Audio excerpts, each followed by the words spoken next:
ஓம் சாய்ராம். என் அன்பு செல்லமே, என்னுடைய அழகான தங்கமே, வாழ்க்கையில் ஒவ்வொருவரையும் பார்க்கும் பொழுது எவ்வளவு வித்தியாசமாக இருக்கிறது உனக்கு. உன்னுடைய வாழ்க்கையில் நானும் பார்க்கிறேன், உன்னை சுற்றி இருப்பவர்கள் எல்லாரும் வித்தியாசமாகத்தான் இருக்கிறார்கள். சொல்ல போனால் என்ன தெரியுமா, உனக்கு நேராக ஒன்று பேசுவது, பின்பு இன்னொரு விஷயத்தை பேசுவது. நீ எவ்வளவுதான் நண்பாக பேசினாலும் மாற்றிவிடலாம், இந்த நபரை நம்முடைய உறவாக வைத்து கொள்ளலாம் என்று நீ எவ்வளவுதான் முயற்சி செய்தாலும் கடைசியில் அவர்கள் உனக்கு நேராக என்னென்ன விஷயங்கள் எல்லாமோ பேசிவிட்டு நீ பிறகு பின்னாடி போகும் பொழுது போகட்டும் விடு என்று தேவையில்லாத வார்த்தைகளை சொல்லி கஷ்டப்படுத்துகிறார்கள். இது உனக்கு பின்பு நடப்பது தெரியவே இல்லை. ஆனால் கொஞ்சம் நாளைக்கு அப்புறம் மற்றவர்கள் மூலமாக இந்த மாதிரியான விஷயங்கள் உனக்கு பின் நடக்கிறது என்பது தெரிய வந்தது. அப்பொழுது அந்த உறவை பார்க்கும் பொழுதெல்லாம் நம் உண்மையாக இருந்தோம், ஏன் இந்த உறவுகள் மட்டும் ஏன் பொய்யாக இருக்கிறார்கள் என்று. அதாவது உறவுகள் என்பது ஒரு விஷயத்திற்கு ஆபத்து என்றால் அதுக்கு வந்து நிற்பது கிடையாது. ஒரு நேரம் அல்ல, ஒரு நேரம் அந்த ஒரு பெண்ணோ ஒரு ஆணோ ஒரு குடும்பத்தில் கஷ்டப்பட்டு கொண்டிருக்கும் பொழுது எல்லாவற்றையும் பார்த்து கொள்ளலாம் என்ற ஒரு வார்த்தை சொன்னாலே போதும். அதுதான் இங்கு இருக்கும் பல பேர் எதிர்பார்க்கிறார்கள். சிலர் தான் சில விஷயத்தை எதிர்பார்த்து பழகுகிறார்கள். ஆனால் இங்கு இருக்கும் பலரோ அன்பு பார்த்து தான் எதிர்பார்க்கிறார்கள். அன்பை மட்டும்தான் எதிர்பார்க்கிறார்கள். அது மட்டும் அல்லாமல் ஒரு விஷயம் அவர்களுக்கு தேவைப்படுகிறது என்றால் அவரவர்களை பெற்றுக்கொள்ள முடியும். மற்றவர்களிடம் தேடுவது என்னவென்றால் சந்தோஷம், மன நிம்மதி, ஆறுதலான வார்த்தைகள் மட்டும்தான். அதை கூட இங்கு சொல்வதற்கு ஆள் கிடையாது. அந்த அளவுக்கு இங்கு யாருக்கும் மனமும் கிடையாது. இதில் ரொம்ப அதிகமாக உன்னுடன் இருப்பவர்கள் உனக்கு ஆறுதலையும் சொல்ல மாட்டார்கள், கெடுதலை மட்டும்தான் செய்வார்கள்.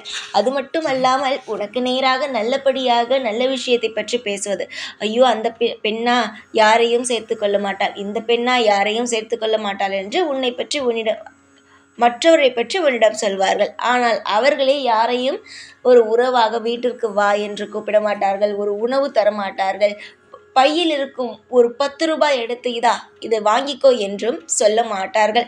அவர்கள் மட்டும் சுயநலமாக எல்லாம் இருப்பார்கள். ஆனால் மற்றவரை பற்றி விமர்சனத்தை மட்டும் வீடு வீடாக அமர்ந்து நிறைய விஷயங்களை பேசுவார்கள். இந்த மாதிரியான நபர்கள் இருக்கிறார்கள். இதுவும் உனக்கு தெரியும். உன்னை பற்றியும் மற்றவரிடம் சொல்வது, மற்றவரை பற்றியும் உன்னிடம் சொல்வது, இப்படிப்பட்ட உறவுகளும் உன்னை சுற்றி இருக்கிறார்கள். இவர்கள் எல்லாம் பார்க்கும் பொழுது எனக்கு ஒரே ஒரு விஷயம்தான் தோன்றும், எல்லோரையும் சமமாக படித்தோம், ஏன் திடீரென்று இவர்களுக்கு இந்த மாதிரியான வித்தியாசமான எண்ணங்கள்? யாரும் வாழக்கூடாது. ஒருவரை பற்றி இன்னொருவரிடம் கேலி கிண்டல், ஒரு பொறாமையான வார்த்தைகள். யாராவது ஒரு நபர் சாதித்து விட்டாள் என்றால், அவள் சாதித்தாள் இப்பொழுது, ஆனால் இது நிலையாகலாம் இருக்காது என்று அப்படியே சொல்வார்கள். இவர்களோடு சேர்ந்து இன்னொரு 4 பேர் இருப்பார்கள். அவர்கள் ஒரு கூட்டமாக அமர்ந்து ஒரு நபரை பற்றி என்னென்னலாம் பேசக்கூடாதோ அனைத்து விஷயத்தையும் பேசுவார்கள். ஆனால் அந்த நபரை நேரில் பார்க்கும் பொழுது அளவுக்கு மீறிய நடித்து அவர்களுடைய திறமைகளை அப்படியே வெளியில் காட்டுகிறார்கள். இதில் கேட்டால், நானும் தெய்வத்தை தான் வணங்குகிறேன், நானும் அந்த சாயை தான் வணங்குகிறேன், அந்த சாய் காப்பாற்றுவார் என்ற ஒரு வார்த்தை. யார் வேண்டுமானாலும் எந்த தெய்வத்தை வேண்டுமானாலும் வணங்கலாம். ஆனால் அந்த தெய்வம் அவர்களுடன் இருக்கிறதா, அவர்களுக்கு உதவி செய்கிறதா என்பதை தான் பார்க்க வேண்டும். ஒரு தெய்வம், அதாவது நீங்கள் நினைக்கிறீர்கள் ஒருவர் கெடுதலுக்கு மேல் கெடுதல் செய்கிறான், அது மட்டுமல்லாமல் அவன் வாழ்க்கையில் அவன் மிகப்பெரிய ஒரு தவறான ஒரு விஷயத்தை செய்கிறான். ஆனால் அவன் பணத்திலும் சரி, ஒரு நகையிலும் சரி, பதவியிலும் சரி மிக உயரத்தில் இருக்கிறான். ஒரு நல்ல விஷயத்தை ஒருவன் செய்கிறான். அதாவது நல்ல விஷயம் என்றால் என்னவென்றால், அதிகமாக யாரை பார்த்தும் பொறாமைப்படாமல் எப்பொழுதும் நேர்மையாக இருந்து கொண்டு எல்லா விஷயத்திலேயுமே அன்பாக இருந்து கொண்டு மற்றவர்களை எப்பொழுதுமே பார்த்து கொண்டு ஒரு அழகான விஷயத்தை ஒருவன் செய்கிறான். அவனுக்கு அதிகமான பிரச்சனைகள் வருகிறது. ஏன் என்றால், கஷ்டப்படுபவனுக்கு கர்ம வினையானது முடிந்து கொண்டு இருக்கிறது. அதனால் அவன் கஷ்டப்படுகிறான். ஒருவனுக்கு இன்னும் சந்தோஷம் ஏறிக்கொண்டு இருக்கிறது என்றால், அவன் இன்னும் கொஞ்ச நாளையில் இருக்கும் அனைத்தையும் விட்டு மிகப்பெரிய ஒரு அவனால் தாங்கவே முடியாத அளவுக்கான விஷயத்தை அவன் பார்க்க போகிறான். அதற்கு முன்பு சில சந்தோஷத்தை அனுபவித்துக் கொள்ளலாம் என்று அனுபவித்துக் கொள்கிறான். அவ்வளவுதானே தவிர அவனுடைய வாழ்க்கையில் அவன் நல்லது கெட்டது செய்தாலும் தெய்வம் அவனோடு இருக்கும் என்று நினைக்காதீர்கள்.